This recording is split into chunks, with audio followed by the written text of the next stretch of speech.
selamat pagi saudara-saudari yang diberkati oleh Tuhan Yesus Kristus. Pada pagi hari ini kita akan membaca dan merenungkan bagian firman Tuhan yang terdapat dalam Injil Lukas pasal 17 ayat yang pertama hingga ayat yang keempat. Di bawah perikop beberapa nasihat. Dan saya memberikan tema untuk renungan pagi ini yaitu penyesatan. Sebelum kita membaca dan merenungkan firman Tuhan ini, mari kita berdoa. Bapa kami dalam nama Tuhan Yesus, terima kasih atas pemeliharaan-Mu dalam hidup kami, atas penjagaan-Mu dalam istirahat malam kami, dan atas kesempatan yang Tuhan karuniakan bagi kami, sehingga kami boleh menikmati hari baru. Terima kasih Bapa atas firman-Mu yang menjadi dasar dan pedoman bagi hidup kami, yang sebentar akan kami baca dan renungkan bersama. Biarlah kuasa Roh Kudus Tuhan menolong dan memampukan kami semuanya untuk dapat mendengar dengan baik dan menjadi pelaku firman Tuhan yang setia. Di dalam nama Tuhan Yesus Kristus kami berdoa. Amin. Injil Lukas pasal 17 ayat 1 hingga ayat yang keempat yang berbunyi demikian. Yesus berkata kepada murid-muridnya, "Tidak mungkin tidak akan ada penyesatan, tetapi celakalah orang yang mengadakannya. Adalah lebih baik baginya jika sebuah batu kilangan diikatkan pada lehernya, lalu ia dilemparkan ke dalam laut, daripada menyesatkan salah satu dari orang-orang yang lemah ini.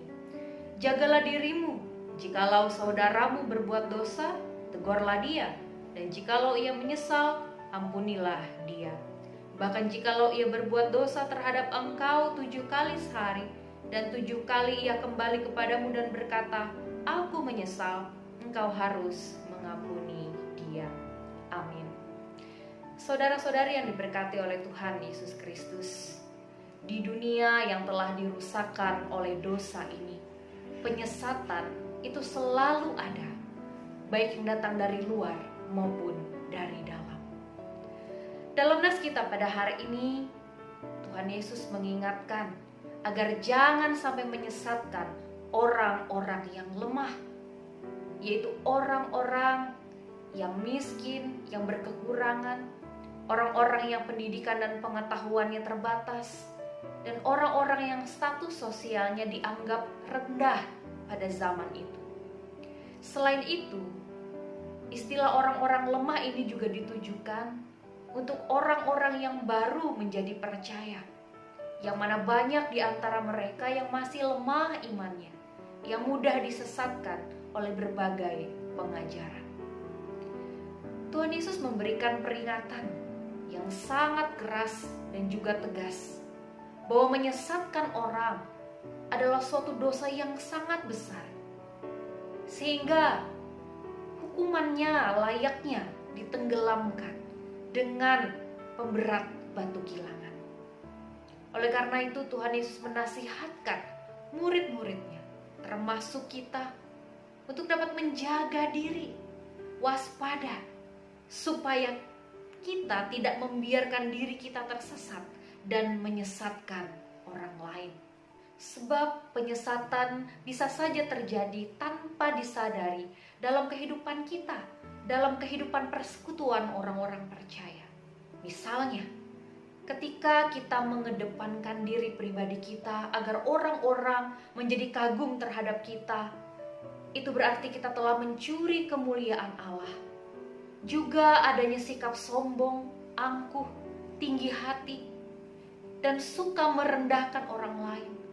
Terlebih terhadap orang-orang yang status sosialnya dianggap lebih rendah, atau mengajak dan mempengaruhi orang lain untuk melakukan perpecahan dalam komunitas jemaat dengan jalan saling menjelekkan ataupun menjatuhkan. Itu semua adalah penyesatan yang bisa saja terjadi dalam kehidupan persekutuan orang-orang percaya. Karena itu saudara, Tuhan Yesus mengingatkan dalam ayat yang ketiga nas kita hari ini, agar kita bisa saling mengingatkan antara saudara-saudara kita. Jikalau ada yang berbuat salah, tegurlah dia, Tuhan Yesus katakan. Dan agar kita pun dapat saling mengampuni satu sama lain. Kiranya kuasa Roh Kudus menolong, memampukan kita semuanya untuk dapat melakukan firman Tuhan. Amin. Mari kita bersatu di dalam doa. Terima kasih Bapa atas firman-Mu yang boleh kami renungkan pada pagi hari ini. Biarlah firman-Mu termeterai dalam hati kami dan kami jadikan sebagai dasar dan pedoman bagi kami dalam menjalani kehidupan kami. Biarlah kami senantiasa waspada dan menjaga diri agar kami tidak terpengaruh dengan penyesatan dan kami pun tidak menyesatkan orang lain. Biarlah roh hikmat kebijaksanaan dan kuasa Roh Kudus yang menolong dan memampukan kami untuk hidup benar di hadapan Tuhan dan senantiasa setia melakukan firman-Mu. Terima kasih ya Bapa, kami menyerahkan aktivitas kami, pekerjaan kami, dan setiap apapun yang kami lakukan pada hari ini, biarlah diberkati oleh Tuhan. Tuhan memberikan kami kekuatan dan kesehatan, menjaga, melindungi, memelihara kami, menjauhkan dari kuasa-kuasa kegelapan, roh-roh jahat, celaka, mara bahaya. Biarlah kami senantiasa mengalami sukacita, damai sejahtera, dan perlindungan dari kuasa Roh Kudus. Terima kasih ya Bapa, ini doa kami, dan kami menyerahkan hidup kami ke dalam pengasihan Tuhan Yesus Kristus. Kami berdoa dan mengucap syukur. Amin.